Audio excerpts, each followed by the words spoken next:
Welcome to Go Get This Podcast, a podcast, but we haven't quite decided yet. We're going to keep doing it anyway. I'm Colby. And I'm a bird that likes to make out with its own food. But you can call me Fee. What? Okay, what interesting bird fact did you read that inspired this? I didn't read any bird facts. I think I saw a bird, and I was like, I wonder if it makes out with its own food. What? No way. No way. There's no way that you started off with, I wonder if it makes out with its own food. That's where it ended up. I saw a bird, and it was just chilling, and I was wondering what it does in its free time, between bird jobs. Yeah, just whenever he's out there, between playing video games and being a nuisance in the HEB parking lot. What does the grackle do? I mean, we don't know what birds do when we don't watch them. So, I mean, how do you know? I mean, I guess you're right, but there are like ornithologists that study birds, and I don't think. I mean, okay. What am I'm going down the bird hole. That's not the hole that we go down. Why did you think of makes out with its own food? It sounded funny. And first off, it's not a bird hole, it's a cloaca. Oh my god, Fee. Fee, you can't just say cloaca on Twitch. They're gonna demonetize us. Fucking other girl has like camera upper tape, but we can't say cloaca. Yes, that is correct. Listen, you can show anything that you want so long as it's not nudity, but you can't talk about bird holes. You can't. I don't make the rules, Fee. You telling me Twitch mods know what a cloaca is? Ooh, okay. Now you're coming up with some pretty solid arguments. Yeah, exactly. Like, they're on the hot tub streams right now. They're not even listening to this in-depth bird talk. Yeah, this is going to be the whole podcast. We're going to spend the next 2 hours talking about birds and how they do what they do. And how big each one of their cloacas are. I want to know once we get to ostrich and emus, because they got big eggs. You gotta imagine, right?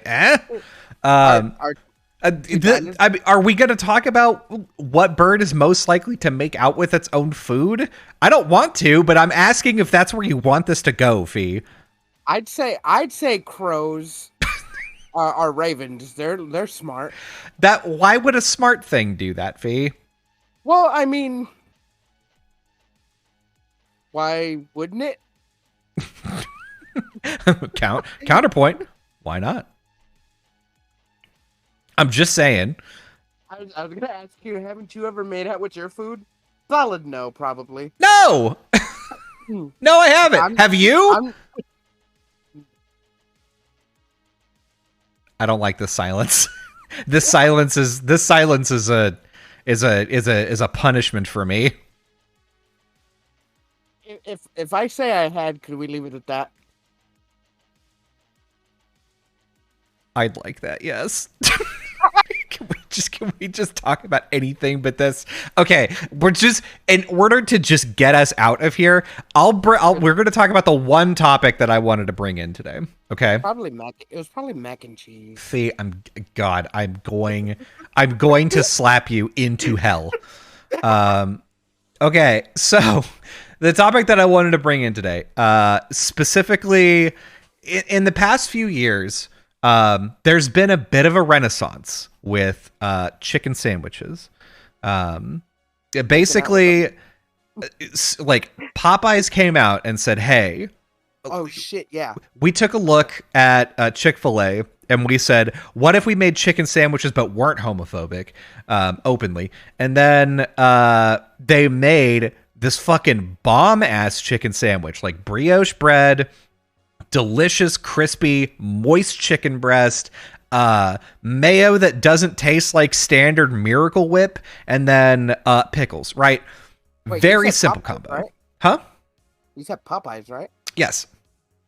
Ooh, that is a good chicken sandwich. It is a good chicken sandwich. Well, then people were like, oh, okay, well, I mean, this makes sense, right? Like, Popeyes knows chicken. So, like, obviously they're going to have a good chicken sandwich. And then KFC and then fucking everybody starts copying them. Look, well, wait. Before we get into this, can we count that KFC had chicken?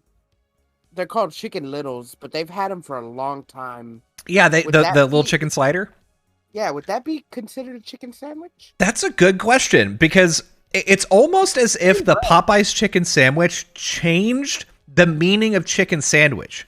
Because before that, chicken sandwich was not a term that was sort of rallied around. You could have like a fried chicken sandwich. Like Whataburger has a fried chicken sandwich. They've had a fried chicken sandwich since I was a wee lad.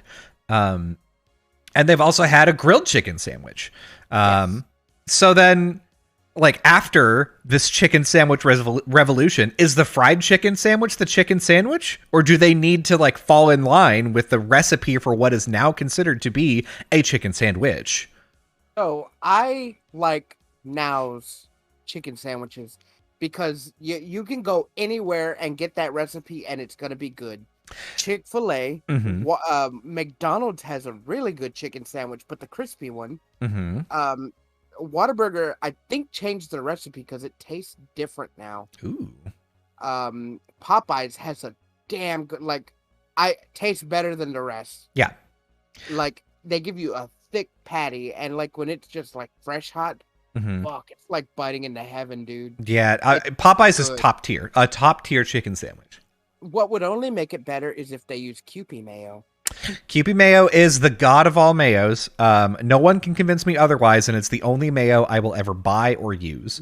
You'll be proud of me. I found some in the wild and bought a squeeze. Hell yeah, so good, right? It is way good. I can't go back, but like, it's very hard to find, so I might have to like in between with mayo. So, but I won't like it. Yeah, I'll hate it the whole time. I'll be thinking of Kewpie while I'm eating it. Yeah, I'll be cheating on this mayo. This mayo got me acting up. So yeah, that became like the standard recipe, right? Everybody basically rallied around that. And I will also say, another place with a solid chicken sandwich that is that same formula, Burger King, actually. The Chick King sandwich. Oh, wait, is that long one? No.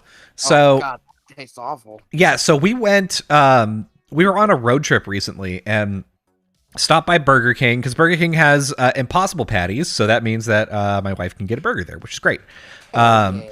And I was like, great, I'll just get a Chick King sandwich. It'll be awesome. I pull in and they're like, we're out of basically everything. We're out of Chick King sandwiches. And I was like, well, do you still have the Impossible patty? And they went, well, yes. Which says to me, like, nobody orders Impossible patties. And that makes me sad, but okay. So they're like, yeah, we can totally make that. We can, and I was like, well, what do you, like, since you don't have the Chick King, what do you have? And they were like, well, I mean, we got the regular chicken sandwich. You want that? And I was like, I guess. And then they gave me what's effectively a fucking sub with a long chicken nugget on it.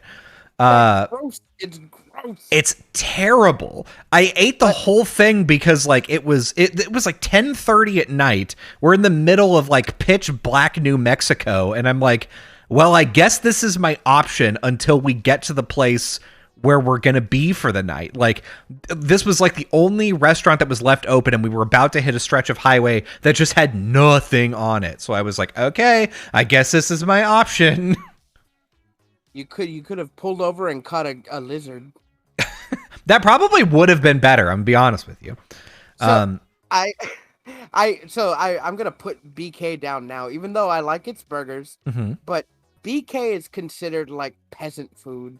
Like, it is low tier. Like, I haven't heard anyone that has put BK in their top 5 like burger chains.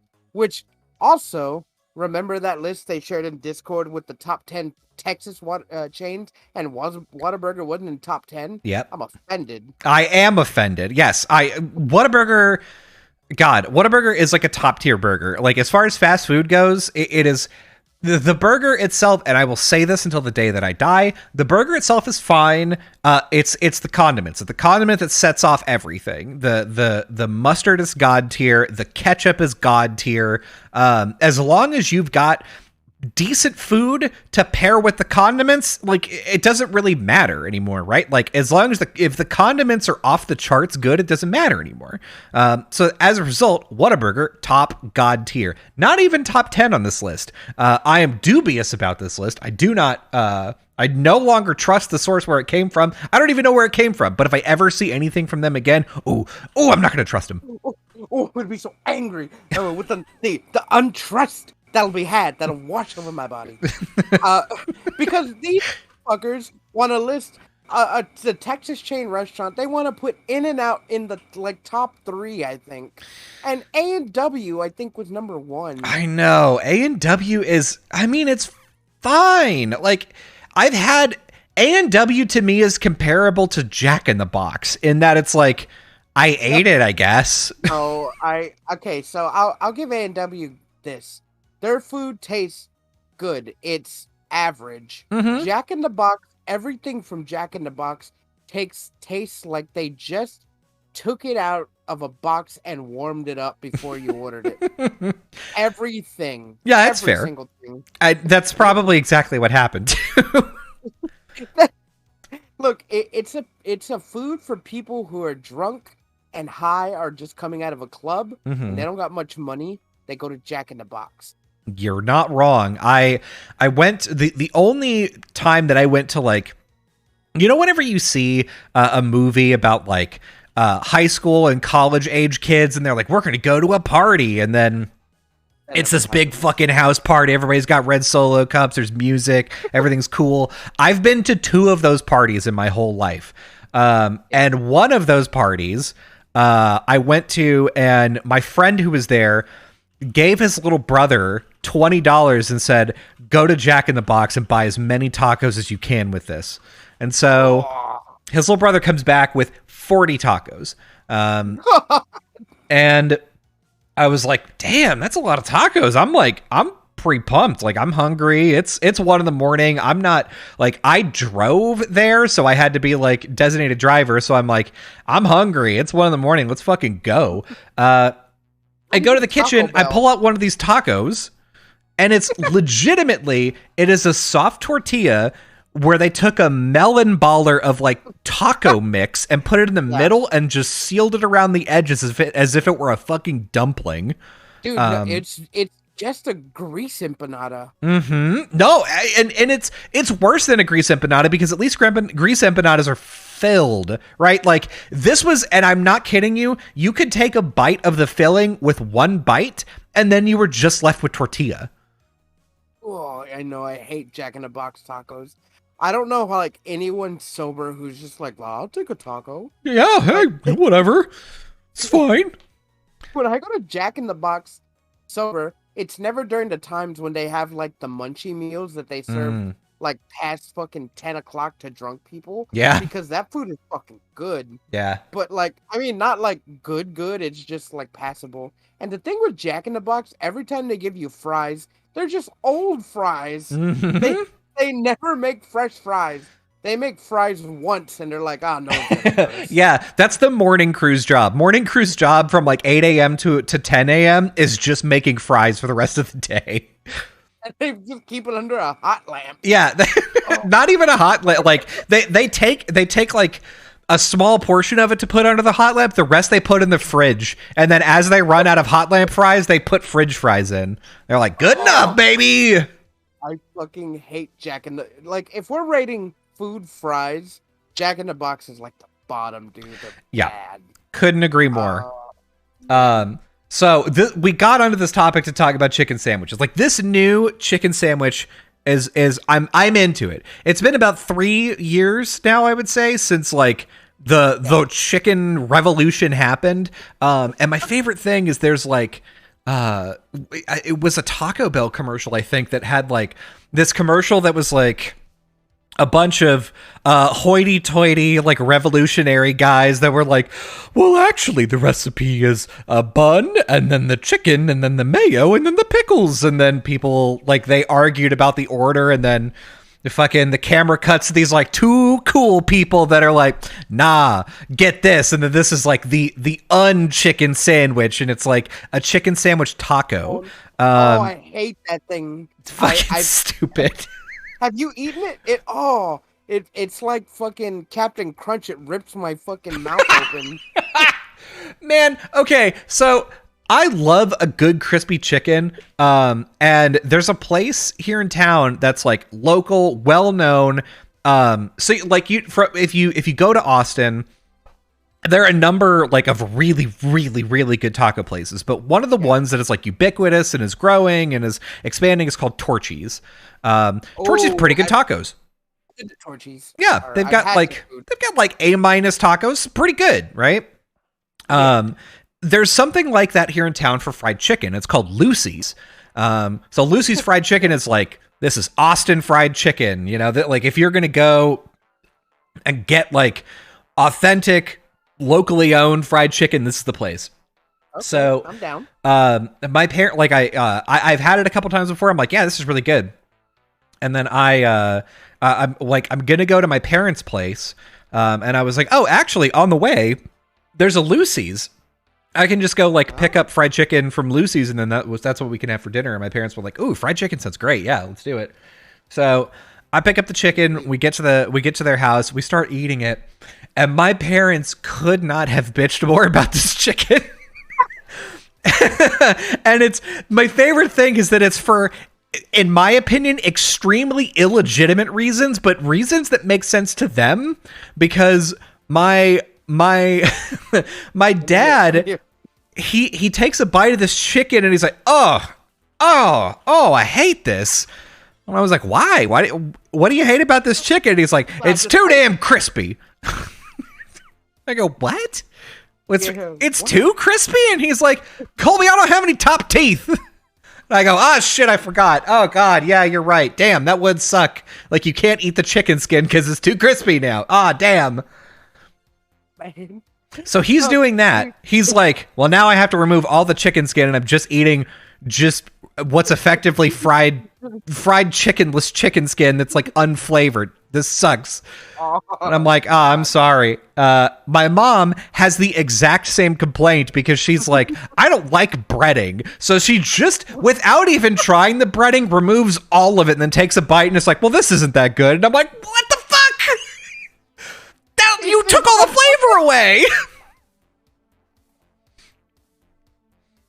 Like it was almost as if what they wanted is they wanted me to like purchase them nice, good, crispy fried chicken and then like put it in the water? microwave for 5 minutes.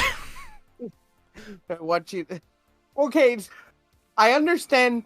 They're like too crispy chicken can like rip up your fucking up mouth. Your up mouth. Yes, yeah, I get it. I'm right there with you. So like my mom would have the same problem because like she has false teeth. Yep. And I don't like that either. But like KFC has like really soft, just like pull apart chicken. So like if there was a choice and you're like, oh, I want to try the chicken's really good, like you don't take it into consideration that, oh man, this isn't for everyone. Like this is a hazard food. Yeah, I get it. I get that argument. It's not one that I would ever have because, right, like I love my crispy chicken. KFC though, the last time I haven't had KFC, it's been probably over 10 years now. The last time that I had it, my dad banned it. my dad, well known for banning things in our house, he said this chicken is too greasy. Oh, we're not getting it anymore. No more. We're going to churches from now on. I said, all right. Oh God, churches is fine, but God, KFC's so good. All of Japan loves it. It's a commodity there. Yeah, but, well, I mean, and the chicken there, like I've seen the chicken in Japan in person from KFC. Looks great. Looks great. The chicken from the drive-through in Texas is just it's like it came out of a pool. like it just got out of a pool and it's just dripping still and it looks cold and shivery and I hate it. It's that one scene, you know, of like that hot girl coming and like undoing her bra, but it's just a chicken undoing it to like fucking skin, I guess. I Yeah. don't know. Yeah, it's a cooked chicken leg, and then it comes out just like dripping with grease, and then it puts on the like crispy chicken towel on top of it. You're like, ooh, damn. I want to take a bite of that, and then you do it, and, it's like, and I'm like, oh, So like I eat that. this sandwich basically to me opens up the possibility of going to places that are not Chick-fil-A, which I'm very into. But here we are 3 years later. Chick-fil-A. I like Chick-fil-A. Like Chick-fil-A, their food is great. Their sauces are great. The fact that they donate to like conversion therapy places, not great. Not a big fan of that. That's not great. I'm sorry, fellow gays, but I do like Chick-fil-A. They have good mac and cheese. Listen, if you're only going to Chick-fil-A for the fucking mac and cheese, like there's other places with mac and cheese, V. I like the sandwiches too. The sandwiches are fine. The sandwiches are like a side to the mac and cheese. Look, you buy the sandwich, you buy the mac and cheese, you put the mac and cheese in the sandwich, homophobia's gone. Just It cancels itself out. it cancels it out. I'm just saying. Have I told you what I used to do with Chick-fil-A sandwiches? Throw them away. I don't know. No. So in college, we had a Chick-fil-A on campus, and what I used to do during my lunch break is I would get a chicken sandwich, and they had so this was foreign to me. The first time that I went to a Chick-fil-A that wasn't on campus, like I was like, "Where are the sauces?" And they were like, "Well, you have to ask the counter for them." And I was like, "You fucking what?" Because in college everything had to move so fast. They just had baskets of sauce that you could just take, which meant that I got 5 sauces every time. God damn. Well, okay, so here's what I did. I would get my 5 sauces, I would get my 1 chicken sandwich, and I would sit down at my table. I would disassemble the chicken sandwich until it was just the patty. Oh, God. And then I would put the patty back inside of the bag.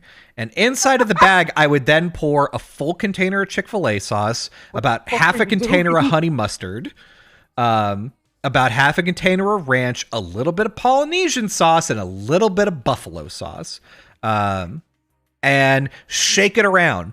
And that like monster. It mixes the sauces together and it coats the entire chicken in sauce, right? Then I reach in, I gingerly pluck out my now moistened chicken sandwich, I put it back on the bread, and I enjoy, because it's delicious. I hope someone clips this gross fucking monstrosity of food you just described to me. Speaking of which, in case you were listening, not live, we are currently live on Twitch. Follow us on Twitch, twitch.tv/GoGetUsPod. And you can listen to us do this show live and tell me how bad this food take is. But guess what? It's not bad. It's actually genius. So I'll have to try it, but I mean, I'm sorry I broke the fourth wall, but god damn, that sounds horrendous. It's great. Like, the thing is, the chicken sandwich, like, the meat can't hold too much sauce. It takes exactly as much sauce as it needs, and then it leaves the rest in the bag. It's awesome. You know what this sounds like? It sounds like going up to the fountain and filling just one sip of every cup in fucking one cup. Yeah, well, okay, that's called a suicide, and, like, that's fine. It tastes awful. It's fine. Like, what? You do that in your fucking 20s when you're drunk and you're like, guys, I'm gonna fucking do the old every drink thing. I'm gonna do the old classic, and everyone laughs. And then they pour it out and get root beer. I would argue this is actually like going to 7-Eleven and being like, I'm gonna fill up my Slurpee with half Coke and half cherry, so I can have cherry Coke. I'm trying to picture the flavor profile on my palate, and I just can't. It's like it's bold. It's like a bold barbecue flavor up front from Chick-fil-A sauce, and then it eases into ranch. More like belongs in the trash. There's a little bit of sweetness toward the front end with the Polynesian sauce, and then there's some heat that finishes off with the buffalo sauce. And the honey mustard also mixes in with the Polynesian to make it sweet, right? You are describing that gross picture of a burrito I once saw. I don't know if you've seen it, but it's just someone like a Twitter artist rendition of like the perfect burrito is instead of like mixing all the filling together and wrapping it, they like fill it like a Pringles tube, and like the bottom is like lettuce, and then like or no, like the bottom is like rice, and then you put the meat on top of that like in pucks, and then beans, and then like sauce, lettuce, tomato, and onion, and then like every bite is just a different flavor, and everyone dogged on them because of it. Listen, that's I get it. I wouldn't do that. You like layer them so that you could get a taste of everything at the same time. But there's an argument to be had about having a different flavor experience as you continue to eat the burrito. No, it's not a burrito. It's just it's a tortilla bowl. And they're not even mixed. It's just by the time you get to the bottom, like, why would you even eat the rest? Like, why would you eat just the tortilla and lettuce or tortilla and tomato bite? By that time, all of the juices have run down to the bottom, and now it's flavored lettuce. I'd just be angry all the way through until I got to the meat, and then it's just meat. Listen, on the bottom, it's effectively a salad. The salad dressing has come from all the other ingredients, Fee. That sounds terrible. Just, God, give me a burrito like a peasant in my hand. God, please treat me like I'm poor. The poor people know how to make the best food. Listen, I'm just saying, give it a try. Next time you're at Chick-fil-A, ask them for all of your favorite sauces and then mix them in a way that would seem reasonable and good. And then put the meat in the bag, shake it around and eat it. My mom's going to make me throw it away. She's going to say, "What are you doing?" I'm going to be like, "Look, Colby told me that this apparently tastes good and he's smart, so he can't be wrong." I'm telling you, it's the way to go. It's a little bit messy, but it's so worth it. Every bite has the same consistent flavor profile. The sauce is mixed around. It's all over the whole thing, and it doesn't have too much sauce. It's perfect. Listen, I don't think we've ever disagreed on food before. Like, I'm trying to think. We have like a lot of the same tastes. Mm-hmm. It's just, I don't know, man. Like, listen, I can't come with you. We're on this journey that you're going on. I can't come with you. But I don't think I'm strong enough. Okay. So all this to say that like, we've got, this actually comes right back around to like what I'm talking about here. So we get up to the evolution of the chicken sandwich. We're now 3 years deep into this is the de facto way in which you come up with a chicken sandwich. Fee, how do you innovate that? It's been 3 years. How do you innovate on the perfect chicken sandwich? Bacon? Okay, that's not bad. I feel like there's probably places that would let you add bacon. Like it's technically a club at that point because like if you order a club chicken sandwich, it's lettuce, tomato, bacon on a chicken. True. So like that just turns. I think nix the tomato, nix the lettuce. That crispy just gets in the way. Keep the pickles. Pickles are fine. I could do without them, but I mean they're fine if you want to keep them. Bacon though, I don't know what it is about bacon. Oh, you also have to have a good sauce. Yeah. Like a good mayo or like some kind of like mayo type sauce. But to innovate it, cheese, of course, too. Cheese, yep. But to innovate it further, I'm trying to think, and I just a good bun, I guess. Usually, it's like a brioche bun. So something like that, but like I'm drawing a blank. You could do like a Hawaiian if you wanted to, I guess. Ooh, Hawaiian roll. But even that is just like it's just swapping out the ingredients. Here, like I had the idea. I had this idea. This place still hasn't done it yet, but Wingstop has now capitalized on the idea that was in my head. They inceptioned me and took it. Wingstop now has a chicken sandwich. Same formula. except Okay. the chicken sandwich is coated in wing sauce. Oh, Duh. I saw that. But they're doing that with all their things. They made chicken tendies that way. They got wings that way. Mm-hmm. And now the sandwich, that's the next step, of course. Yeah. Why wouldn't you? Why wouldn't you? You've got 12 sauces. Just fucking put it on the sandwich. I think maybe because, like, wings absorb the sauce, like, pretty good and evenly. Mm-hmm. Tenders, yeah, you drizzle it on there. It's fine. With the patty, like, do you dunk the patty? Or, like, because at that point, if you just put it on the bread and just put the sauce on like a sauce, it's just a sandwich with a different sauce on it. Mm-hmm. So do they dunk the patty in the sauce, or like do they like? Because I've cooked wings at Pizza Hut, and you fry the wings, and then like you put it in like a bowl, and then you top it the sauce on, then you shake it up. So do they do that to the chicken patty? I think that's what they got to be doing, right? And this takes us right back to Chick-fil-A. Fucking me, 2008, making bag sauce. This is. I was born for this moment. They incepted this idea out of me.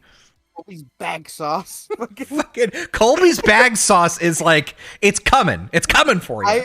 I want that on a shirt. Colby's bag sauce. The thing is, like, this is such an obvious idea. It's so obvious, in fact, that last year, I was listening to a podcast, and people were talking about the topic of chicken sandwiches came up, and then shortly thereafter, the topic of Panda Express came up. And I said, why doesn't Panda Express sell an orange chicken sandwich? Like, fucking obviously. But I don't know, man. Like, orange chicken tastes pretty good with noodles, but does it taste good in a sandwich? I guess we can get crazy. I guess we can get crazy with this, right? Why not? Like, any fucking sauce, just make it a chicken sandwich. General Tso's chicken sandwich. Oh God, I don't know, man. You're blowing my mind. Yes, just sesame chicken sandwich. Why don't we have it? Where is it? I feel like someone's made a sesame chicken sandwich. Like, right, someone has to have, like, these we're not the only ones thinking about this. People have to have thought about this and tried it. And sweet and sour chicken sandwich. Like, there's so many things that just haven't been explored. It's all waiting for us. Right there in the chicken universe, in the chicken sandwich galaxy. No one's explored these new vast chicken land. This is just okay. So for the past 3 years, fucking, like, all of a sudden, Popeyes came out. Where they were like fucking Pokemon. They showed up and they said, "Hey, hello, we're here. Here's a new concept for some shit. There are these tiny little monsters that'll fight for you, and they're cute and they're awesome, and you can buy a shit ton of them." And then fucking all these places came out and were like, here's our Digimon sandwich as well. It's the same, but it's the same Pokemon, but they're in a computer. Hello, yes, this is Yu-Gi-Oh! We have Pokemon, but are cards. Wait a minute. Yu-Gi-Oh! Is different, you son of a bitch. I knew you were gonna be like, hey. Listen, don't you fucking go there. Don't you besmirch the name. The creator just passed recently. You can't be talking like that. Not even that. It is so vastly different. It's a TCG. It's not even... Come on, Pokemon, you have to go out there and catch them. Yu-Gi-Oh, you just gotta go to the store and use your dad's credit card. I feel like in the Pokemon universe, you could probably also just go to the store and use your dad's credit card. Okay, so you can in the first Pokemon game, the gambling center, if you get enough coins. But you don't even have to gamble. All you gotta do is buy the coins. The bad thing is, though, like, Gen 1 Pokemon Black and White, there's a money cap in the game. So you could soft lock yourself out. Oh, interesting. You didn't know that? You could soft lock yourself out of, I think, the first area. Oh, that's wild. Because you need like 1,000 or something to get into the museum to get the Aerodactyl, you know, and so that way you can either get Ammonite or the other Kabuto. Yeah. you got to pay $1,000 for the ticket to get in there. Mm-hmm. But if you don't have that money to get in there and you've already exhausted your money that you can earn, you'd soft lock yourself. Damn. So, Damn, Pokemon. Fix your game. Hashtag Pokemon canceled. I think they fixed it in hey, you go Pikachu. I don't know what it's called, the Switch one. Yeah. I think it's Pokemon Let's Go Pikachu. Yeah, Pokemon Let's Go Pikachu and Eevee, Mm-hmm. and they even have like the Galgun where the mini game where you can like touch them and like tickle them, tickle a little Toby. Faye. I'm just kidding. Faye, you're moving us as rapidly as you possibly fucking can into TOS territory. Yeah, you're going back to the cloaca side of the We can't go back, Fee. We're talking about chicken sandwiches now. Focus. I'm sorry. Oh, do you think what bird Pokemon do you think would make a good chicken sandwich? Oh. Huh. Come on now. Some Pokemon have to taste good. Yeah. So it can't be Fearow. Nothing nothing in the like it just looks so stringy. Oh, they're very Spearows and Fearows are very stringy. Pidgeys. Yeah, maybe like Pidgeotto or Pidgeot. No, fucking Farfetch'd. It's a duck. Yeah, Farfetch'd would be okay. I feel like a juicy. Psyduck is for sure poisonous. Like, there's not even a question in my mind about it. Psyduck will kill you if you eat it. It would give me mad duck disease. And Farfetch comes with the leek, so added flavor. Hey. Shit. Miltank probably tastes delicious. It's a cow. Fucking Miltank burger and milkshakes. The music that is playing on our stream right now has like the sound of a phone call being made, and it made me panic for a second. I was like, "What the fuck is happening?" It's just music. I'll call it my rotary phone. Hey, hey, how dare you? Don't fucking we haven't opened the phone lines for this podcast yet. Yeah, we haven't been taking calls. God, I'm just saying that like. Chicken sandwiches have been the same for 3 years, and now finally someone took the easiest step on the fucking planet to be like, oh, what if we put other sauces besides just mayo on it? Like, that's the easiest thing in the planet to do. And they've finally been like, hey, wings have sauces, put it on a chicken sandwich. Easy. Listen, I'm just saying, have you tried a chicken sandwich with anything other than mayo? Ketchup, awful. Terrible. Mustard, awful. Mm-hmm. Fucking sandwich bread, pretty good. It's pretty good, right? Yeah, that's fine. Like, I'm just saying that, like, we already have just a bevy, an embarrassment of different sauces that work well with chicken. Just put it on the sandwich. I think the cut of the chicken has things to do with it too. Mm-hmm.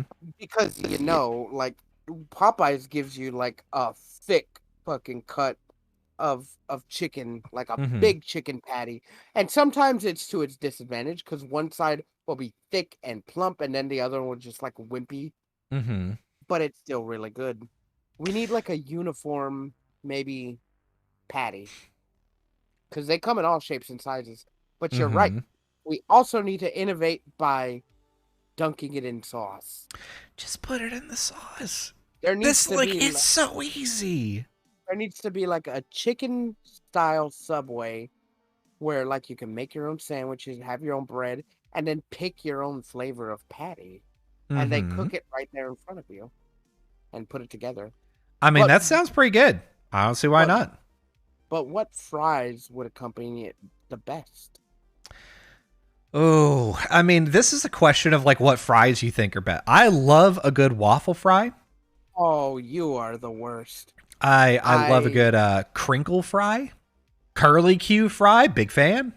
I say we keep Popeye's fries because their fries are fucking good.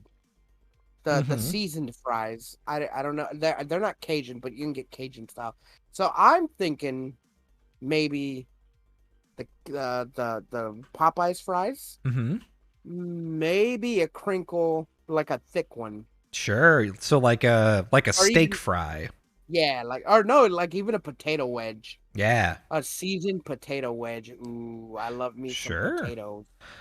I mean, And then the thing is, what to me, what demarcates a great fry is it crispy on the outside, is it soft on the inside, and is it seasoned well? And Popeyes nails seasoning, so I think you're yeah, right on the money there.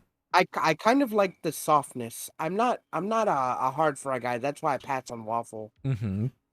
So I also don't like curly fries because more often than not they are usually overly crispy. I Uh, I enjoy a nice crispy fry, which is why I like shoestring. Shoestring's a I good I fry. shoestring is okay, but if we're talking like fries, I would think like chips from Fish and Chips. Those Yeah, type yeah, of like fries. sort of the steak fry cut makes sense. Yeah, I kind of like me a thick, soft boy. Mm-hmm.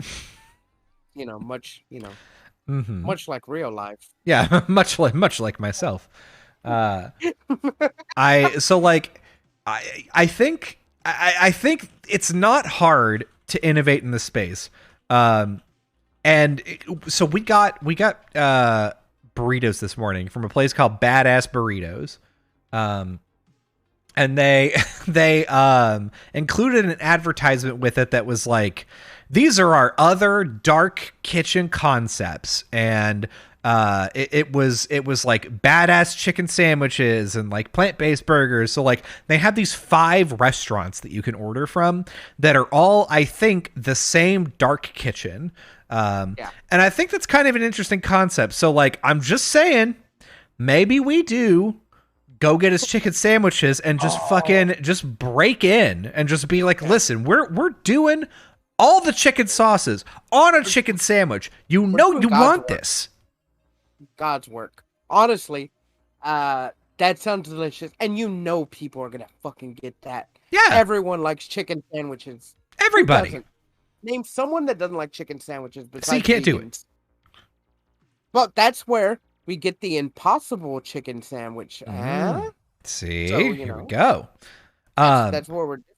Like, chicken sandwiches are so ubiquitous that while I like, after the Popeyes chicken sandwich came out, number one, it was impossible to purchase a Popeyes chicken sandwich for like a month. People getting stabbed over sandwiches. I know, it's fucked up. So like maybe a month, maybe or 2 months or so after the chicken sandwich hype like started to die down a little bit, at work, people went out and bought, I think it was like 5 chicken sandwiches from Popeyes and from Chick-fil-A and a couple of other places, and then they did a chicken sandwich taste test between them to see like, ooh, what's the best chicken sandwich? Imagine doing that right now. You would have a chicken sandwich from 18 different places, and they would all taste almost identical. Yeah, except for Go Get Us Chick. Mm-hmm. Except for the Go Get Us chicken, in which they'd have to be like, "Can I just get like a plain chicken sandwich?" And we say, "No, you have to get a sauce on it." Look, if you want one of every sauce, you got to get the Colby's bag chicken sandwich. Listen, you want bag sauce? We got bag sauce, all right? I'm just saying. Yeah. Like, we'll suicide all the sauces for you. It's just like, you gotta write it in the notes. But if you want plain, go to one of those other chicken places. We're not selling it to you. We'll go one of those losers. Fucking. We serve good food here. We're the Giga Chad of chicken sandwich places, okay? Dude, no shit. Like, but how many sauces is a good amount? Like, what are you thinking? Like 8, 10? 8 or 10, I think. Like, because you can have too many. If you get up to the point where you're like, we have 50 sauces, they're not good. Like, I know that they're not good. So, like, we have to get our basics down. There's like the barbecue chicken sandwich, ranch flavor, Sure. honey barbecue, or was it honey mustard or? Yeah, honey mustard. Honey mustard's good. I think like buffalo. Ooh, buffalo chicken sandwich. Okay. Lemon pepper. Lemon pepper is a very popular one. This makes sense. Yeah. That's 5. 3 more. Coke. Polynesian. Ooh, yeah. Ooh, sweet and sour. Sweet and sour, obviously, and Obviously. yep, and fucking General Tso's easy done. Oh yeah, done. That's eight. That's our vanilla wave of chicken sandwiches. Mm-hmm. So when like Mr. Beast has his own like fucking what is it restaurant that you can order on what's the app? DoorDash. DoorDash. Yep. So we're gonna be on DoorDash. Just look for our sandwiches. Yeah, if check every day, we'll be there for sure. Oh yeah, just keep looking. I promise you we're there. Yeah, hey, you gotta look harder. You gotta look harder. Way at the bottom. If you don't find us, it's your fault. 100%. You have to get a VPN, change your area. God, this also just reminds me that like, did you know that Guy Fieri has a chicken shop? Yes, I do. I went there one time. Oh. It fucking sucks. Oh no! At the very least, the one that we went to was really bad for a couple of reasons. One, it was really cold, which is like not their fault. So you weren't in Flavortown. I was not. We were in Disney. Yeah, but I mean, you can get in Flavortown anyway. Yeah, that is true. But the sauces, he's got, it was all about the sauces. They're like, oh, our sauces are incredible. It's amazing. And so I'm very much expecting like, well, I can't go wrong. I'll just pick a sauce. Every single one of his sauces just tasted like mayo. Like all of us picked different sauces and all just tasted like fucking mayo. This Guy Fieri's like very white. Yeah, Guy Fieri's like, this is going to be a flavor bomb. It's going to be 98% mayo and 2 sprinkles of salt. What? And a thimble of pickle juice. Ooh, maybe even a little too much. Yeah, just fucking. We've talked a long time about chicken sandwiches. 48 minutes about chicken sandwich. I'm just saying. Wingstop had the right idea. Wingstop is like, if you can go get a chicken sandwich from Wingstop, I bet it's incredible. I'm very tempted to go and get a chicken sandwich from Wingstop now. You have to keep a lookout because they ran out. They ran out of their chicken sandwiches. They ran out of the buns. It was just like Popeyes. They did a test and it's all gone. Like Wingstop is a very popular place to begin with. Mm-hmm. I love their wings. I don't know why they give me celery. I throw it out. Mm-hmm. But I love their wings. Their it's fries tradition. Are good too.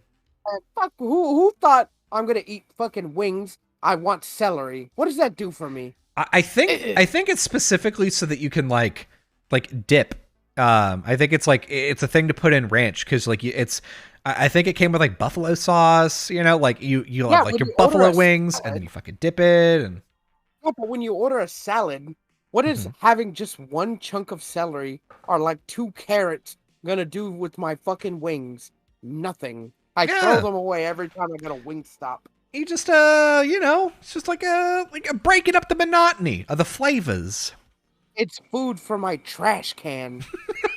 They said your trash can's looking a little hungry. You want some celery? I just can't. I like the fries though. But that's about it. Like, I don't know, man. I love chicken sandwiches. I do too. Big fan. There's just so many. There's so many options. There's so many things we could do with that. Yeah. We're gonna enter a new age. Come with us on this journey. Take our hand. We promise. You'll love it. I can show you the world. Please no. Covered in ranch. I can show you the world. Crispy, saucy, and splendor. I don't know. I've cringed myself. You almost got there. You were so close. I ran out of adjectives.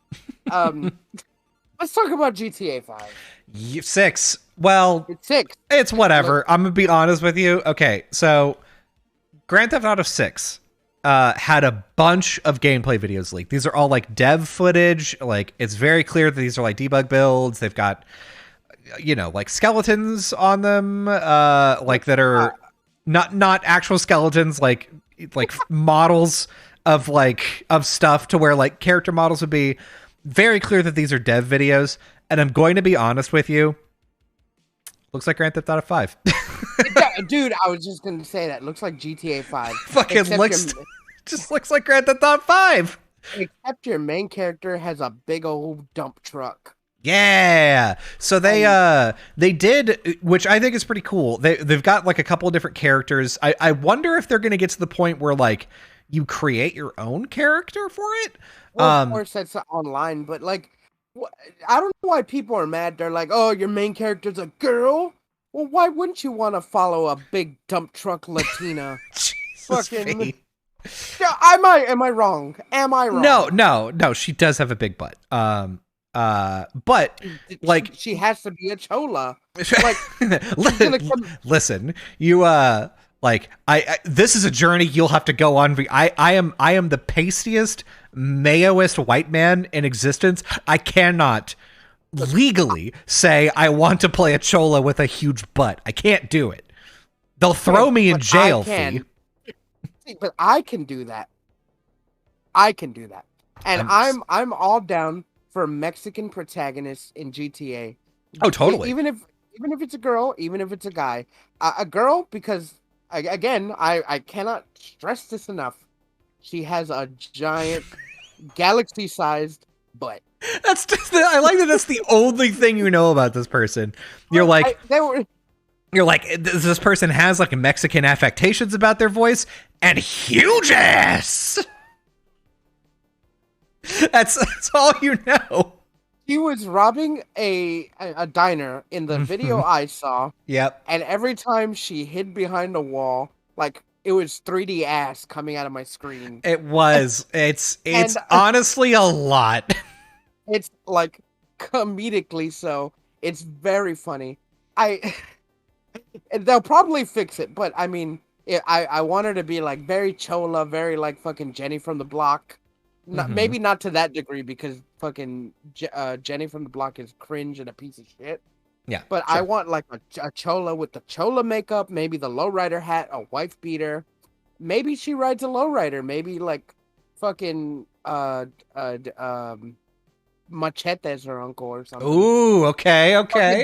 Danny Trejo in GTA as one of the main characters. Baby. Why are people mad about this? Oh, fucking it's a girl? Like, are you so like fixated on seeing these hideous men as your main character that like you really like the only good looking character in GTA 5 was that black guy, what's his name? Yeah. And like the other two guys were just I just like it's so weird to me to be that like up in arms about it. It's like every Grand Theft Auto protagonist has been a guy up until now. Like you got guys. If you want to play a game in which you exclusively play as a guy, dog, there's fucking 5 other ones. 6, 7. I'm sure GTA 6 will have GTA Online. Make your own character, dude. Like, let the story be what it's gonna be. If they make her cringe in the story, that's fine. She's looking good, though.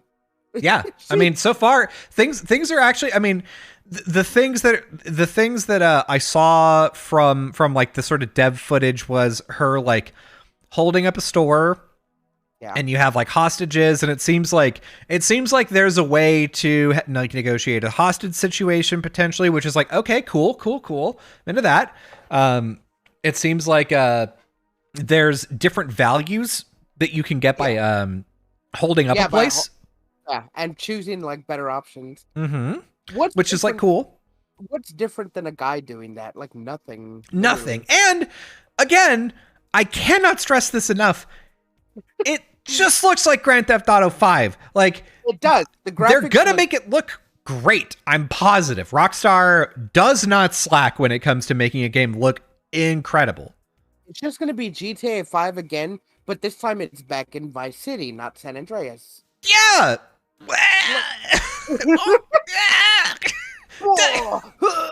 Like the only thing I want them to do is innovate on the combat, because the combat is so basic.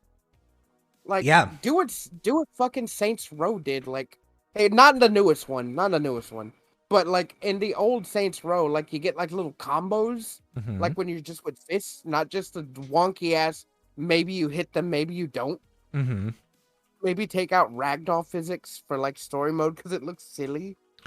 I mean, that's one of those things that you that you would expect, right? Is to have like Yeah, some sort of overhaul, some sort of like cool new thing, which is why so like the GTA 6 devs apparently are like not happy about this being leaked. Not that they're like no, they're no not one's happy. I'm sure that they're like angry about this being leaked, but like specifically I saw it called out that some of them are like really depressed about this being leaked. Yeah, And sure, like it's a dev build. People like us are like, oh, it's just Grand Theft Auto 5. And they're like, no, we fucking worked a lot to make it better than that. And it's like, it's so much better. listen, I bet it probably is. Yeah. And like, but guess what? Grand Theft Auto 5 is a great game. So like, we're just saying this looks like that. This looks like a great game that I already played. It's not a bad thing. All GTAs are the same. The stories are slightly different, but the missions are all the same. Go Yeah. to point A and like get fucking gang respect, and like just what just do the missions and Mhm. like maybe take out one of the bad guys in the gang or whoever. Mhm. Like San Andreas literally had the best story. I haven't played all through 5 story. It's pretty good so far, but like for real? Yeah, I mean, like the other cool thing. So GTA 5 is currently in. I don't know that I'd call it a renaissance because like it's not recent, but GTA 5 has a whole new life to it, specifically for Grand Theft Auto 5 role playing. Some of the biggest streamers on Twitch right now play Grand Theft Auto 5 on like role play servers, and they've got like mods and cool stuff that you can do in there. So like you and your boys can get together and go to the bank, and then like in order to get into the vault you have to like solve a puzzle to open the fucking pin pad, or you have to like use thermite in a certain way, and if you fail you burn to death and the cops can get you. And like people play cops and people play criminals. Oh And my god. I was watching some GTA RP, mhm, and like when I went to browse the section, there was like 5 of them that were cops in like in the same role play, but on mhm, different streams, just role playing as cops, mhm. like in a briefing. They Yeah. were just getting briefed. And then like there was another one where like it was a cough on his off duty time where Mhm. he was just in a bar, and then he Yep. gets like a call, and I was like, what the fuck is this? Yeah. I'm like, this is real world. I want stupid shit. I'm looking right now. Right There, now at a Grand Theft Auto 5 role player. He's in court. That's like oh, that like the thing is GTA 5 role playing is to me okay, so this is it's like this is an it's like analogy from the first season of House, so apologies, but like it's like a spicy curry where you're like, oh, this curry's so fucking good, and then by the time you get to the end, you're like, this curry was amazing. And if somebody is like, hey, do you want this hot spicy vindaloo curry again? You go, no, fucking give me some time. So like, I go through phases where I open up Grand Theft Auto 5 roleplay, and that is all I watch from beginning of the day to the end. And what happens is like there are 3 different time zones. There's like Europe, North America, and Australia. And that means there's 3 different shifts of cops. So they have meetings 3 times a day. And you show up in the morning, you get a briefing about like, this is what happened. These guys have warrants. This thing is going on in the police department. I'm talking to these people. Things are happening. And they have these fucking briefings that go on for like 20, 30 minutes because there's some shit that maybe you need to know. And then you can go out and do your police job, right? And it's you have your own route. you have, yeah, exactly. You have a route. You have like people, like you have rapport that you've built up with the community where you're like, ah, fucking this guy in this gang really likes me, or like this guy in this gang really fucking hates me, and I hear that they have a hit out on me, so I've got to watch my back. And Dude, I was watching the other day, like there was this girl that was doing GTA RP, and she Mhm. got hit by a car accidentally, an NPC, and like her character was like in the dying screen, Mhm. and someone that was RPing on the street called the cops. Mm-hmm. And the cops came and they were assessing the situation while she was there, just like really upset that her character got really hurt. And then someone role playing an ambulance guy came Mm-hmm. and then was just like, tell me if like you wiggle your feet, and like she's typing wiggles Mm-hmm. toes and stuff. Yep. And I'm like, what the fuck is this? Dude, that's the thing. Like, I love that amount of dedication because it's like, again, when I tell you that you can, like, people have cell phones, you can call people on their cell phone in the server and they can, like, it goes to voicemail. They have text messages. They have yellow pages. They have fucking radios so that you and your boys can get on your own radio contact. So if you're doing a fucking heist or a job or whatever, you're planning an ambush, you're all sitting at the same building. Instead of being on your cell phone, like, you can have your own radio communication. And then here's the fucking coolest part about that. Imagine this. You're at the heist. You're like, shit goes down, right? You try to get away, one of your boys gets taken down.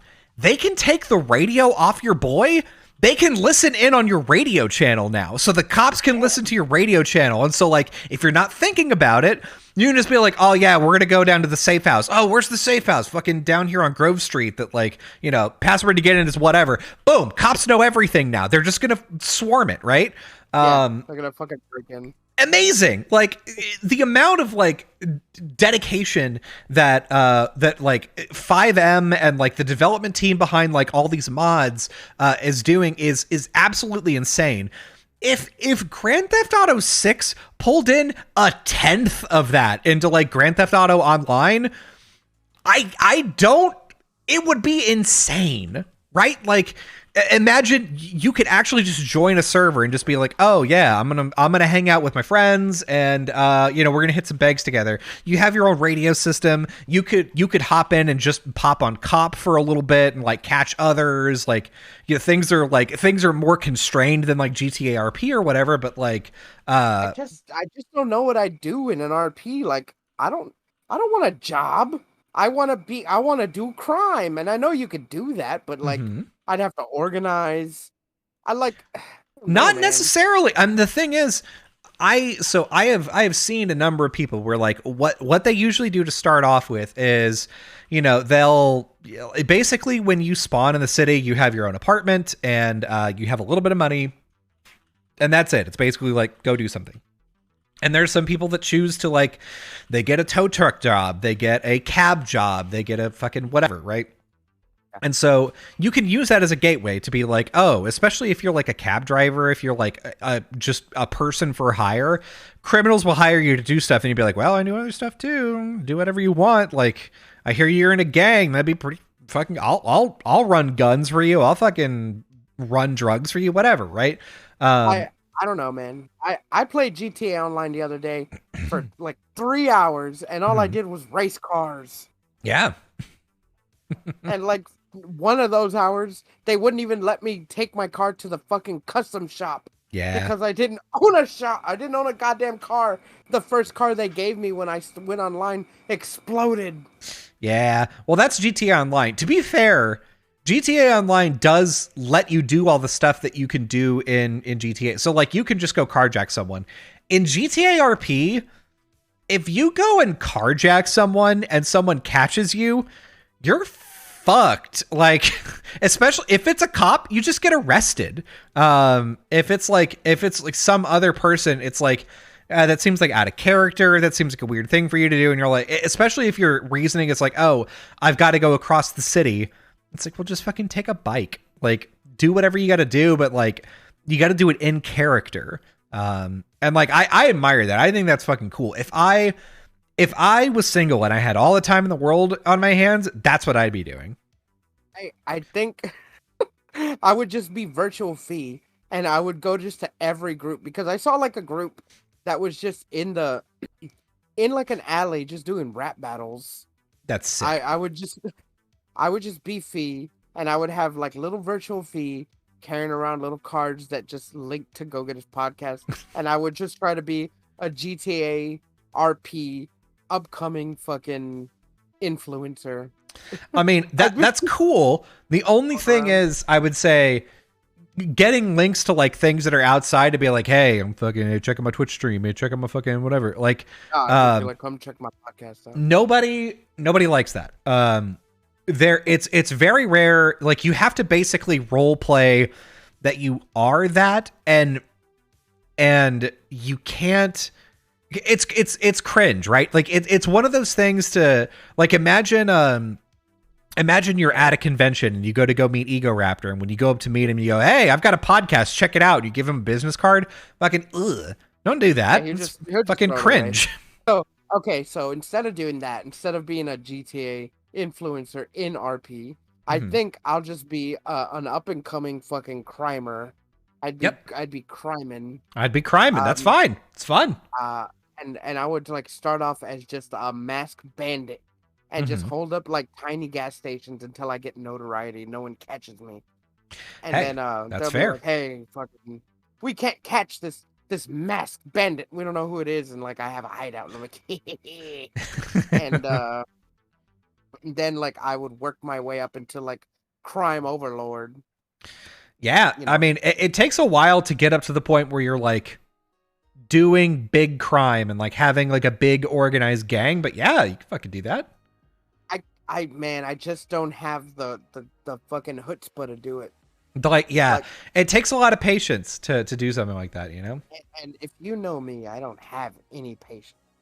No. I just don't have the patience. Within an hour of playing GTA RP would be like, I haven't done anything. Why am I not a crime lord yet? I'd be so angry. I get angry when things don't happen quick, which is why I can't, like, I can roleplay like in D&D, but like in a big open world where you can RP as anything and stuff doesn't like happen, not like right away, but like it's like kind of soon. Like I gotta actually work. Like if I'm in a real like fucking life, I'll be very upset, especially if like the tools are there. I mean, because there are some people that do just want to have a job, right?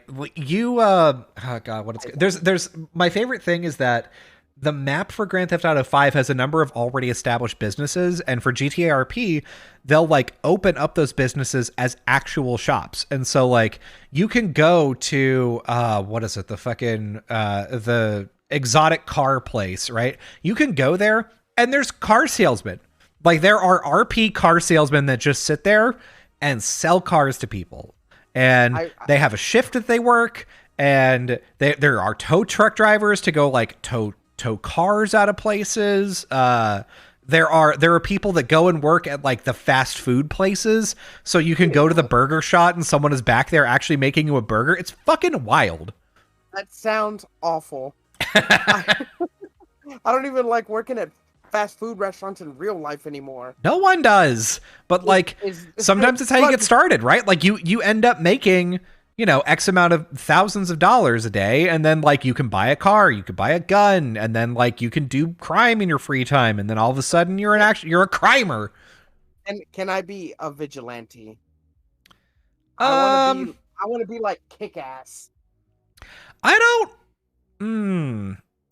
So I think it depends on the rules of the server, because like the thing is, especially between cops and crims, there are rules. So on NoPixel, which is like one of the largest servers, it's typically 4 per group. So like if there's a group of people that are doing a heist, there's only 4 people that are allowed, which the reason why that is because imagine that 4 people go and rob the bank, right? Then they like the cops successfully disable a vehicle, and then everybody scatters except for one. They catch one, right? The reason why there's a rule of 4 is because the other 3 could then just like get on their phones and call their friends and be like, hey, fucking come pick me up. The cops are coming to get me. And then they can call their friends and they can call their friends. And then it's like impossible to catch these people because all of a sudden there's fucking 6 cars that are swirling around and like, oh, fucking, like, they're just here and we can't get them because there's 10 people now. The entire gang is here. Like, it's one of those things where it's like, you got to make it fun for everyone. And so you like have to have rules around that. So like having a vigilante, I think you'd need to get approval on, but that would be sick. Yeah, just like start off as like a like Batman Gear 1 or just kick ass, like just be like and be like really bad at it. Just like see Hmm. some like guys just picking on someone and being like, "Oh yeah, you want to pick on them? Well then pick on me." Yeah. And then like I get my ass kicked, but like I start making a name for myself. Just fucking shot. Just immediate. You're like, I am Fee. I'm here to save the day. You want to pick on someone? Pick on me. And they just pull out a gun and shoot you. You go, I was like, ah! "Oh, this is the last you heard of me." Oh, God. My legs. I can't use them. I mean, I guess at that point I could just play fucking DC Heroes Online. Yeah. But even that, like, Speak. I wonder if there's like something like DC Universe Online or something like that where you can play a superhero or a supervillain, and then like there's like an RP for it. That would be fucking cool. Hmm, I'm sure there are. Speaking of online, did you know about Wizard 101? No. You don't know the old MMO from back in the day they used to like advertise on TV? They're like Wizard 101, where you can become your own wizard. And No. like you would like buy cards at like GameStop. They had the Wizard 101, and it's like a this MMO for like kids. No, no, I've never heard of this. It's still going on today. It's basically like when you get in the game, there's like different realms, and it's like a circular turn-based RPGs where you use elements to fight like other people or like bad guys. Regardless, Hmm. sorry. It was hacked recently Okay. by by presumably a disgruntled employee. So Interesting. now Okay. you remember this is a MMO for kids. Hmm. But like adults play it too. There's like a Wizard 101 like a circle. But Sure. Especially if this game came out so long ago, kids probably played it and now they are adults and they keep going. yeah, especially like if you poured a lot of money and you like all the stuff they're doing. So Hmm. of course, yeah. So a disgruntled employee presumably hacked the server and like he's leaving. They have these messages that are like from quote unquote God, Hmm. where they will just send messages to inboxes and be like, hey, do this, blah blah blah. Well, he's leaving messages like, God, my boss sucks, and like it started innocuous, like, oh, this is the worst place to work for, and then it started turning into like the next dungeon is my boss's asshole, and Hell and then yeah. after that it was just like some messages like cock and balls or fuck shit. And like it just That's started it. devolving into yeah, dude, no, like look it up. It's just like some of the things were just fuck or cock and balls and like just shit. So like that happened and everyone was having a laugh, but also Wizard 101 was not happy about it. Man, that's Eh, like I get it. Like that's not what you want to happen. You don't want to have people being like, "Oh, I'm saying okay, I'm seeing one of the messages. I fucking hate my job, and then mhm. another one says, "My name is Walter Hartwell White. This is my Oh confession." yeah. I'm Walter Hartfelt White. I live in New Mexico and Santa Negro, some boulevard, whatever the fucking line is, Hmm. right? It's fucking, it's great. But like, like no, like you would think it's a disgruntled employee because they have the access, but like then Wizard 101 doesn't really know, even though they're like leaving messages that say I'm a fucking employee or I've worked here. So I'm no one looking. really I'm knows. looking at some of these messages, and one of the one of them is Bradley, come down to the office this instant. Dash the CEO, closely followed by Bradley's last stand. Come into room 102 and I'll beat you up. And the article ends with, at the time of this writing, King's Isle has not commented publicly on the matter, and Bradley's fate remains unknown. Bradley, what happened? Ed, where are you? He's in Wizard 102. Yeah, he's out here. He's out here doing it. So like this is Here's an interesting thing. Yeah, Kings Isle actually is located here in Austin, so like it's completely possible I've met Bradley. You are a code. I'm one code. Or just one line of code. This is the Matrix. Yeah. This is listen, listeners, I'm sorry this is how you had to find out. This is the Matrix though. Where you pick the red pill or the blue pill, click on the head on the stream. Yeah, and click one of them and the truth will be revealed to you. That's it. We're putting a poll right now. Actually, you know what? I saw that you clicked one of them. You do have to like, comment, and subscribe. And you do have to also give us a 5-star rating on every platform. Yeah, and you got to follow. Yeah, and then we'll show you the truth. Yeah, only then, and we'll know. We'll know. I'll know. I write software. I know everything. I'll know. I write music. I wrote some software that knows everything. Okay. I write poems in my free time. Yeah, Fee is the artist of this group. I wrote a piece of software called Good Orientation Divination, aka God. I wrote God. Okay. I drew a picture of a wiener on a skateboard. Is that something? Hey, is that something? Is that anything? Is it? I've done it. No, I did do it. I just want to make sure that like it's something. That's something, right? I'm not just weird. It's not just me, right? I'm not just being weird out here, am I? It is so hard for me not to draw dicks on things. Is that like a person problem? Like, or is that just me? According to Superbad, it is a personal problem. So, like, I will see, like, a dusty window, and I'll draw a wiener on it, especially at work. I bet you fucking will. So, I was in overtime today at a different job site, and at the table, they had, like, this note that, like, keep the area clean, and they had it duct taped. And if you know duct tape, like, you can etch, like, little lines into it. I drew, like, a dick with my thumb. Like, I etched the duct tape. Like you do? Yeah, like you do. So it's just a me thing. I do these weird things, not on purpose. Like, so here's a weird thing I noticed I do. And you tell me if it's normal. Okay. So, I will sometimes come out of my like guard shack and I'll greet people, and sometimes I'm real nice, and they're just like, "Hey, I'm going over here," and I'm just like, "Yeah, okay, sir. Whatever. Cool, have fun."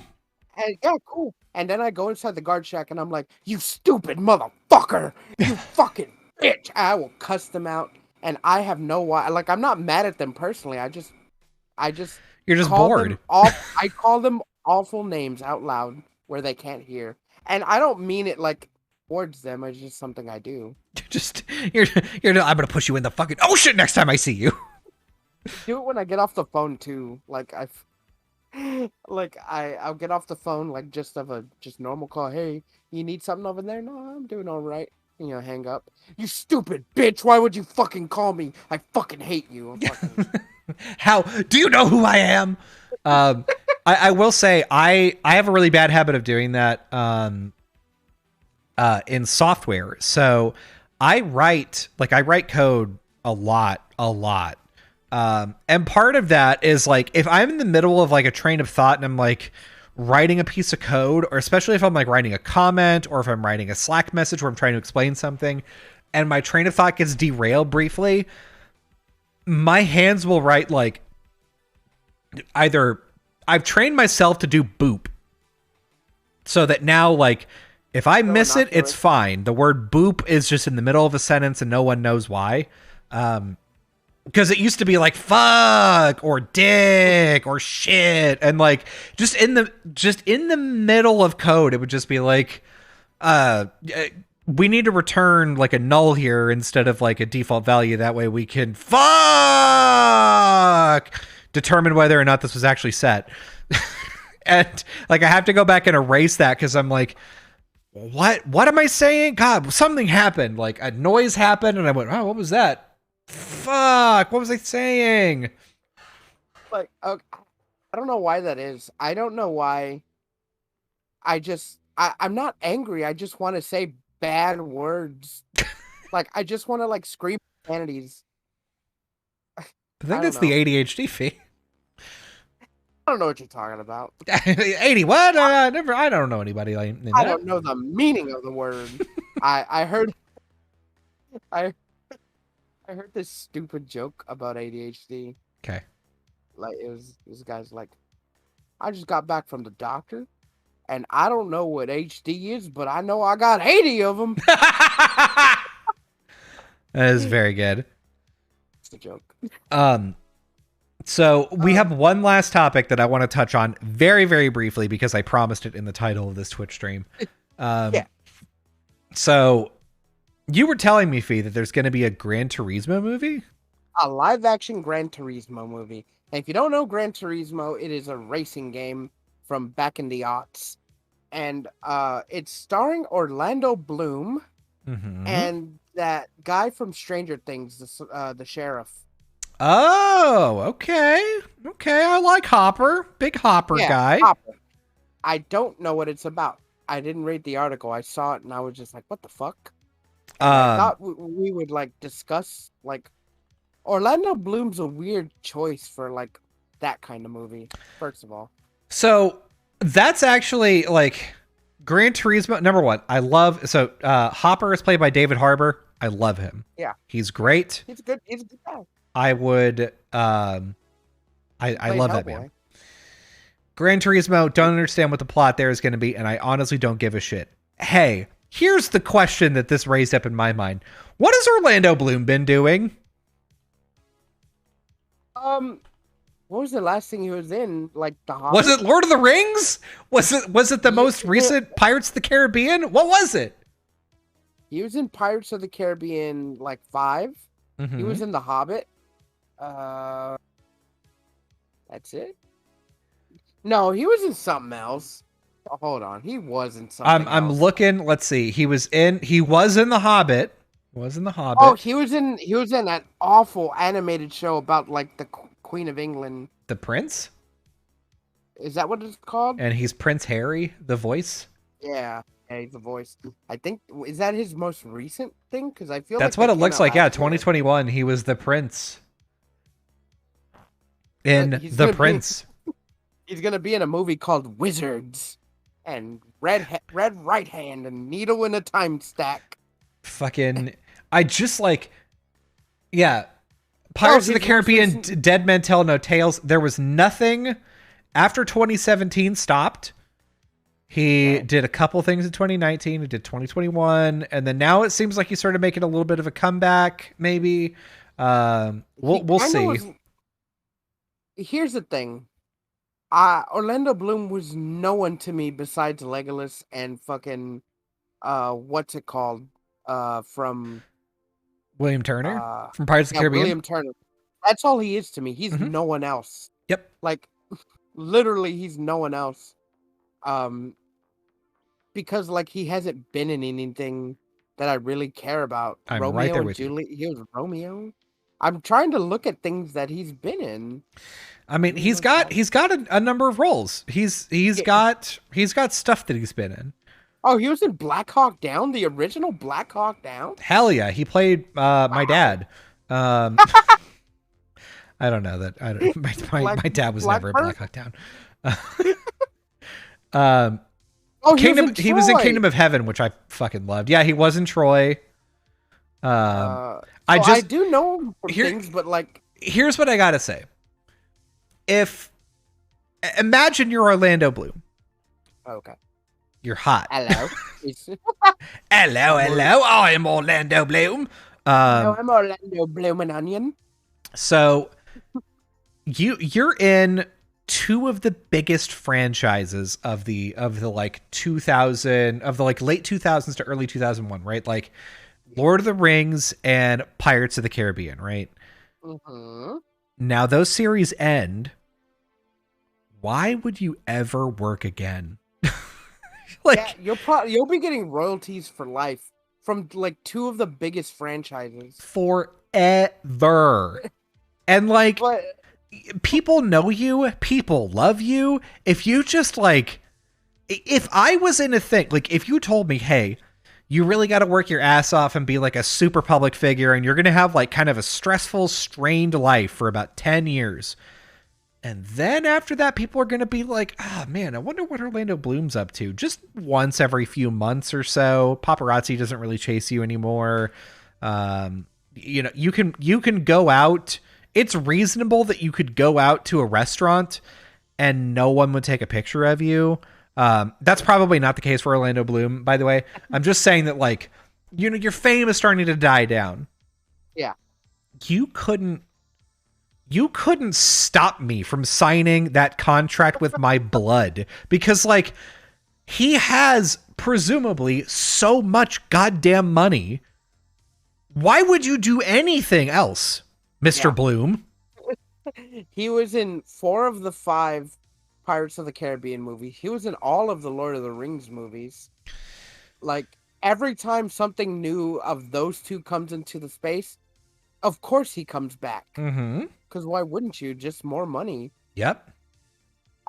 It's so weird that he, like, that's what he's known for. Of course, he's done some other stuff, but like, no one cares. Yeah. We know he's our elf boy, or he's fucking a scurvy pirate. Yep. He's Davy Jones at this point, and they already said that the next Pirates of the Caribbean movie's coming out soon. So, man, without Johnny Depp. I just like, why? Like, I don't understand whenever people like reach a level of fame and success that they have so much money that they could retire and do anything that they want, and they choose to continue. I guess they love doing it. They must, right? Because they don't have to keep doing it. Either they love doing it or they're vain. They want to be in the people's eye. They want that spotlight. Yeah. I know, maybe that, or like maybe they're like, you know, I love people like not worshiping me, but like I love people admiring me. I like doing characters that they like. I like that I'm known as like some people's favorite character.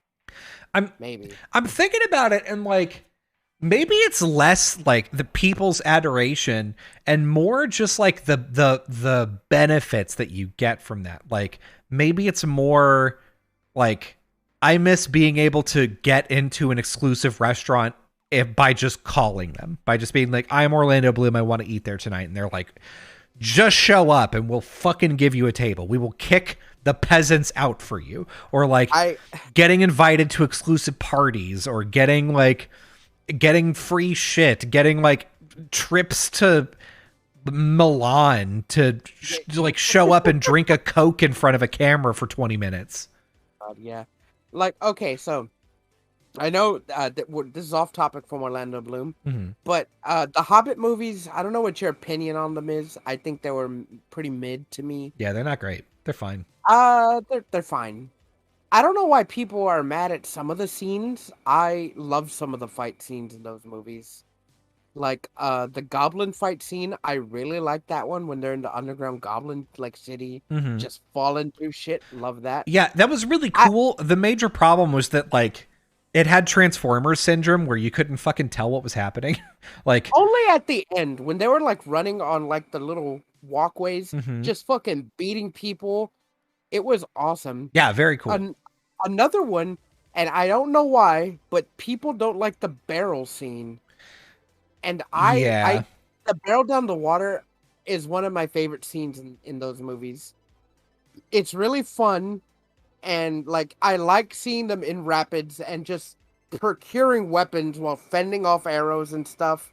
And then the big fat dwarf gets like on land and like squishes orcs with his barrel, and then like he stops, and then his arms come out of the fucking barrel and he starts wrecking shop. And then after like the barrel breaks and he wrecks shop, he fucking dives back into a barrel. It's so fucking good.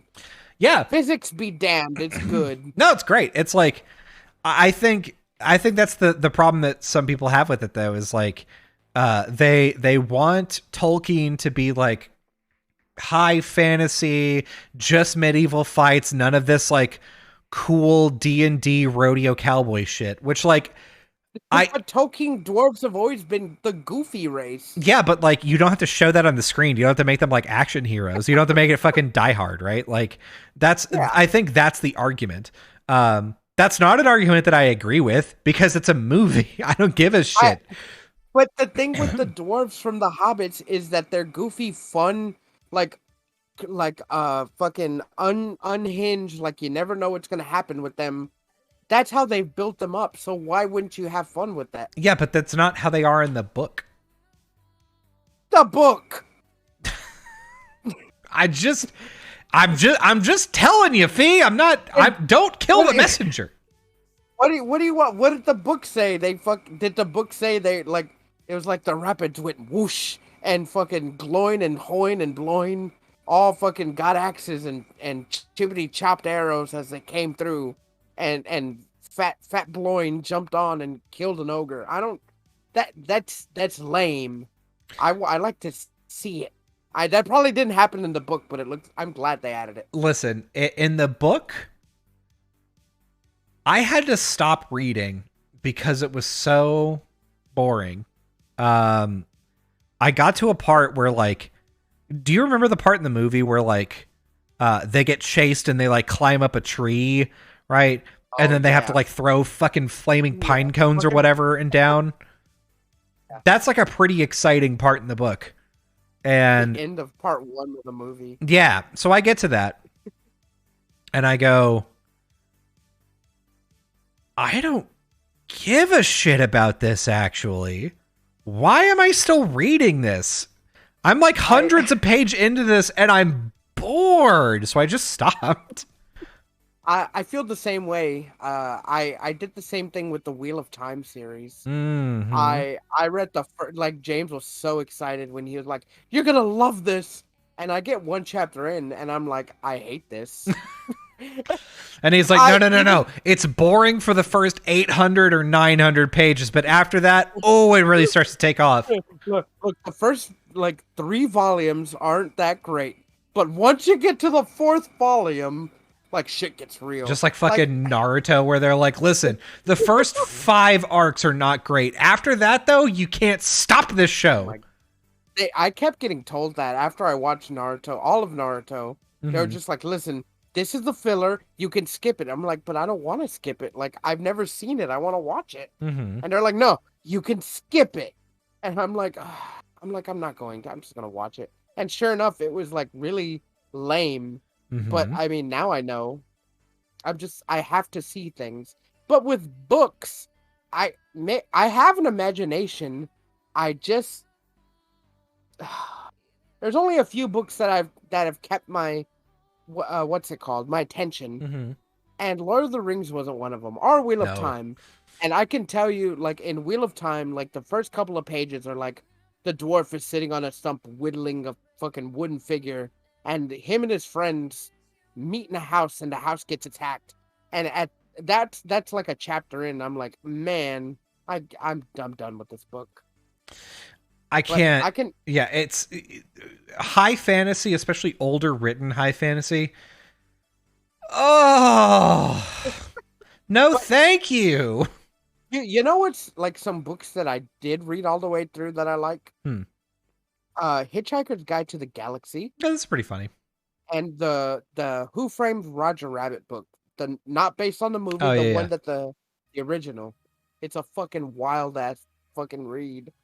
I just like anytime where an author takes 5 or 6 pages to be like, yes, and then this person whose parentage was this, he looked over his vast kingdom from the central concentric circle walls of the kingdom that were built over 700 years ago.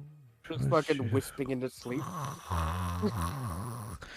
Like, God, that's why I like Terry Brooks so much.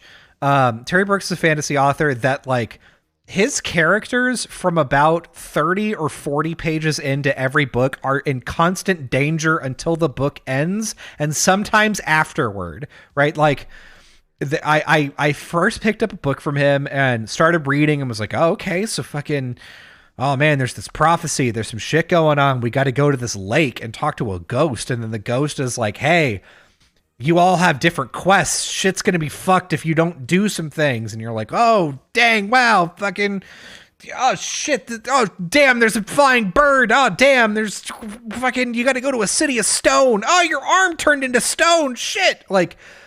It's all like action. It's like it's a popcorn movie version of fantasy, and I love reading it because it's not boring. I wish they turned a lot of high fantasy novels that everyone loves into graphic novels, and they have for some. Mm-hmm. But that's why when I was a kid, I never aspired to be an author. Mm-hmm. I always wanted to do comics or graphic novels Mm-hmm. because in my eyes, and I know people are like, oh, a good author can fucking describe everything and it's fucking gorgeous. Mm-hmm. You'll feel like you're there. Motherfucker, what about people like me who can't like concentrate when like I'm reading a book and I like nothing's happening. I'm just looking at words and then I have to reread a paragraph because I zoned out during that paragraph that I was reading. Yep. Like I have to, I'm very visual. I wonder if I'm gonna read something, there better be pictures. And I don't know what that says about me, but like picture, like a good graphic novel is only as good as its story. Mm-hmm. So like it's not that like, oh, it's because you fucking you low IQ primate. It's just I'm sorry, not everyone is built the same.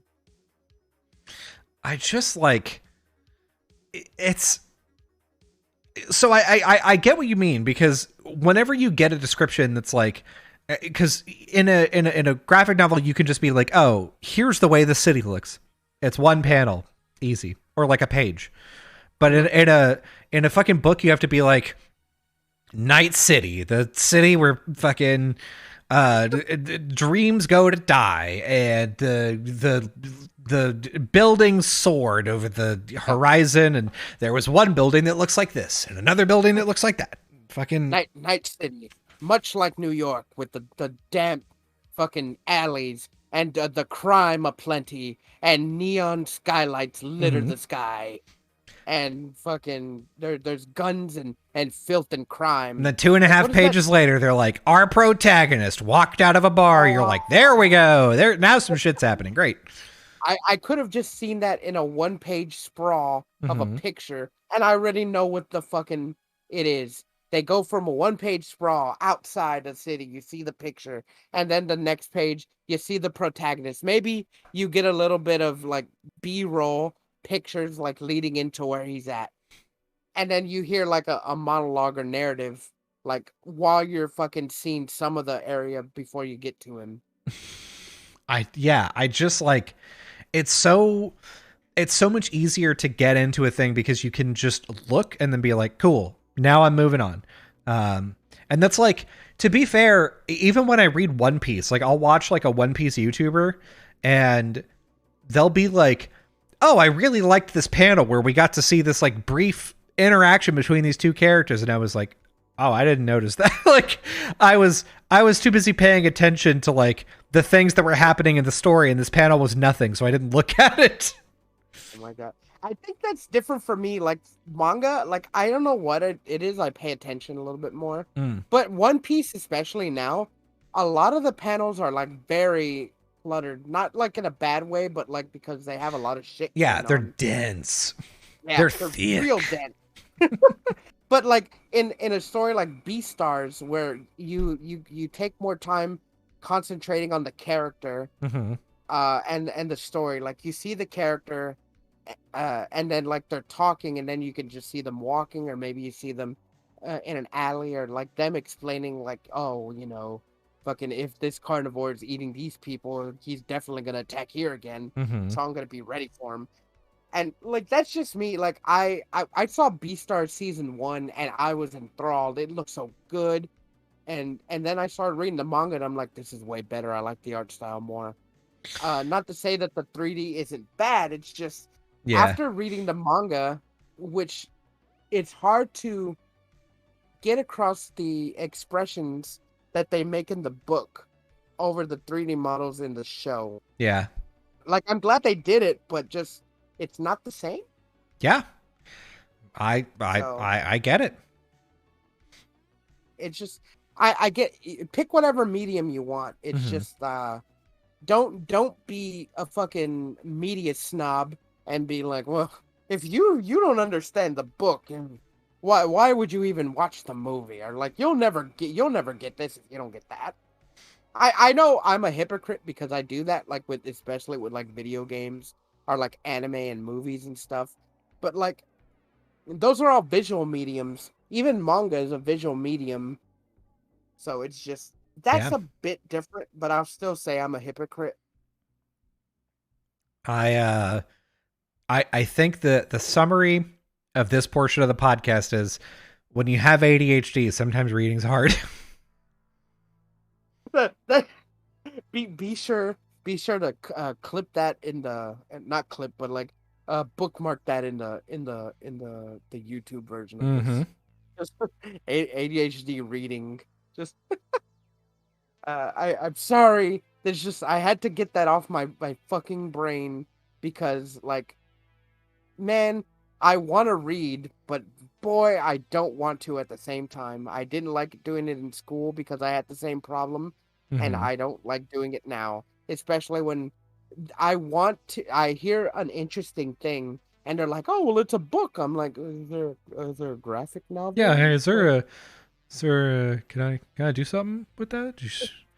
Hey, can I just look at some picture? And then people will be like, just listen to the audiobook. You don't have to read. I'm like, that's not the same. It's just, I'm hearing someone tell me the exact same thing I'm reading, but I want to see it. Yeah. I get it. That may make us stupid, but that's fine. This is the Go Getters podcast, and we are out of time. Oh, we are out of time and dumb. So we're dumb and out of time. Thanks for watching. Yeah, so you can catch us on basically every Spotify, any podcatcher, we're there. iTunes, Spotify, iHeartRadio, SoundCloud, all of them. Everywhere. Greg's Good Music List, we're there, which is weird because we're a podcast, but whatever. They play our podcast on some elevators.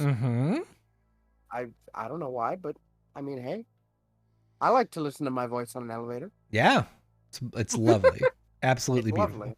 Beautiful voice. And so you can catch us on all that. We are on El TikTok, El YouTube, El Twitch. Yeah. Twitch TV.GoGetUsPod. Yep. We are here, and we will be live every time we do the podcast from now on. So I'll look forward to that. And we're going to be uploading our podcast replay every week now. Every Wednesday? I mean, yeah, whenever.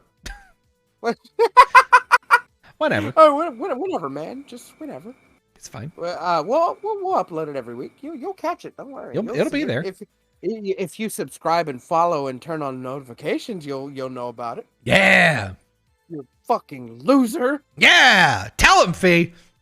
Just kidding, baby. I love you a lot. Take us home, Fee. Take us home. Okay. I want you to get all the sauces in your refrigerator. I want you to get a Chick-fil-A bag. I want you to put all the sauces in the bag. Get your favorite chicken patty and a paperback volume of The Hobbit. Put it in a bag, mix it up, then go get them. Go get them! Do you think the sauce is gonna make The Hobbit better? Oh, dude! Like you put the book in the sauce and then you pull it out and there's pictures all of a sudden.